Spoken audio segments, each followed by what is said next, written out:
Oke, assalamualaikum warahmatullahi wabarakatuh. Selamat pagi semua ya. Di pertemuan yang ketiga ya ini ya.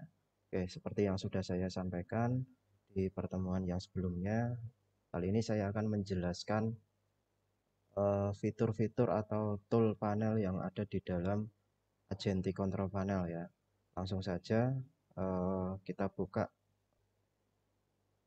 server dan aplikasinya ya. Nah, sekarang kita buka servernya ya, kita jalankan servernya, kita hidupkan servernya karena kemarin mati.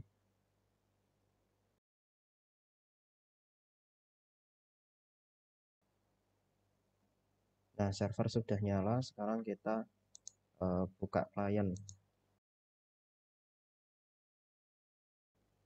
Kita masukkan IP-nya ya, menggunakan protokol HTTP. Oke.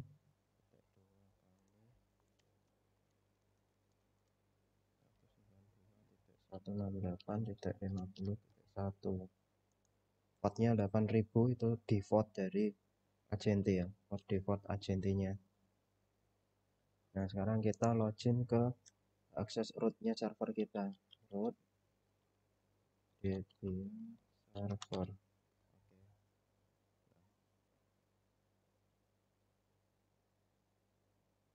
Nah, ini tampilan halaman dashboard ya, dashboard pada sistem Agenti kita yang ada di server.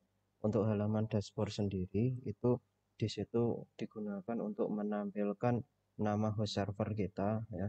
Tadi Debian server nama hostnya. Kemudian kerja server ya. Statistik kerja server di sini sudah juga ditampilkan, ada CPU ya, active core, kemudian tempat penyimpanan yang dipakai, memorinya berapa, presentasenya itu ditampilkan di dashboard Agentinya. Nah, kemudian kalau kita ingin menambahkan widget, itu kita bisa klik add widget ini ya. Add widget. Ada CPU yang digunakan ya, space penyimpanan, hostname, nama hostnya, ya, ada load storage, memori dan seterusnya. Itu dipakai untuk menambahkan widget atau widget tambahan. Kemudian halaman plugin. Halaman plugin ini digunakan untuk menampilkan daftar plugin yang terinstall pada Agentinya ya. Jadi plugin-plugin apa saja yang terinstall di dalam Agenti tersebut ya, di situ ditampilkan di sini. Yang berikutnya adalah halaman setting atau menu setting ya. Menu setting di sini digunakan untuk merubah nama mesin kita, nama server kita ya. Nama server kita, kemudian tampilan warna Agentinya ya, itu bisa kita rubah. Kemudian bahasa yang digunakan di dalam sistem Agenti, kita mau ubah ke bahasa Inggris atau bahasa apapun itu bisa kita tentukan. Kemudian max session time ya, max session time ini waktu maksimal kita menggunakan sistem Agentinya ini ketika standby ya. Kemudian ada binding, ada pot ya, kita bisa merubah potnya juga ya. Kemudian merubah authentication provider ya. Authentication provider, kemudian mengaktifkan SSL. Nah, SSL ini bisa kita aktifkan jika kita ingin menggunakan port HTTPS ya, port HTTPS itu bisa kita aktifkan SSL dengan mengkonfigurasi sertifikat authority-nya pada server tersebut. Kemudian yang berikutnya adalah file manager. Nah, file manager ini itu sama persis dengan direktori yang ada di dalam Linux tersebut ya. Jadi secara default plugin ini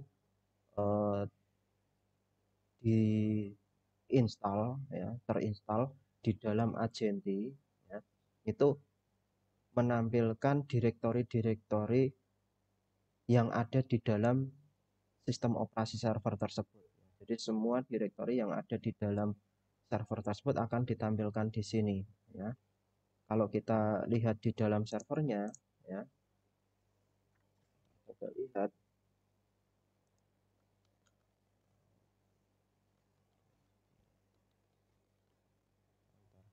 kita buka dengan menggunakan S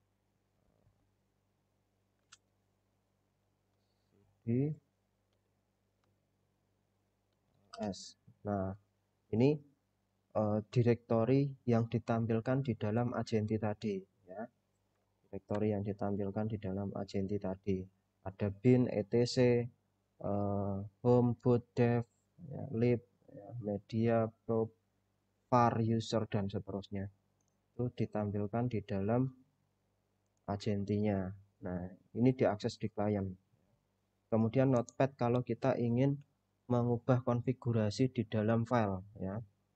Kalau kita ingin mengubah file konfigurasi, kita bisa manfaatkan notepad tersebut atau mengubah script-script web yang akan kita gunakan. Itu bisa kita manfaatkan notepad ya.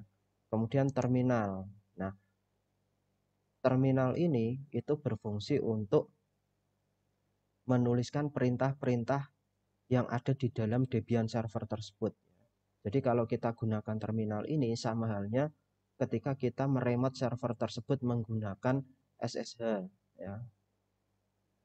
Kita bisa buka open new terminal. Nah, di sini nanti muncul shell prompt-nya ya. Muncul shell pada terminal root-nya Debian ya. Perintah yang ada di dalam Debian server kita ya, di sini itu bisa bisa kita gunakan juga melalui terminal agenti tersebut ya. Misalnya kita lihat IP servernya, IP A, enter. Nah, maka di sini akan ditampilkan IP dari server tersebut. Kemudian ini tidak hanya IP saja ya. Bisa kalian konfigurasi apapun ya, mulai dari DNS, kemudian file transfer protokol dan seterusnya itu bisa melalui terminal ini karena ini terhubung langsung ke dalam server Debian kita ya. Yang berikutnya adalah service ya. Service karena agenti kita belum kita gunakan, maka layanan yang ditampilkan di dalam service tersebut tidak dimunculkan ya. Karena service tersebut itu digunakan untuk menampilkan layanan yang dijalankan oleh agenti. Nah, ini ya, layanan-layanan apa saja yang dijalankan oleh agenti. Banyak ya. Kemudian paket, kalau kita ingin memanajemen paket di dalam agenti tersebut dengan sistem berbasis APT atau PIP.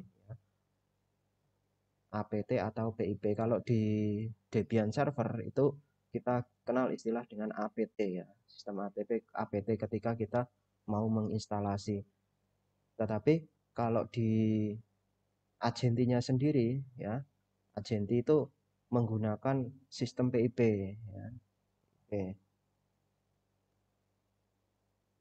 Nah, sampai di sini itu ada itu tool-tool atau fitur-fitur yang ada di dalam agenti yang bisa kita manfaatkan ya.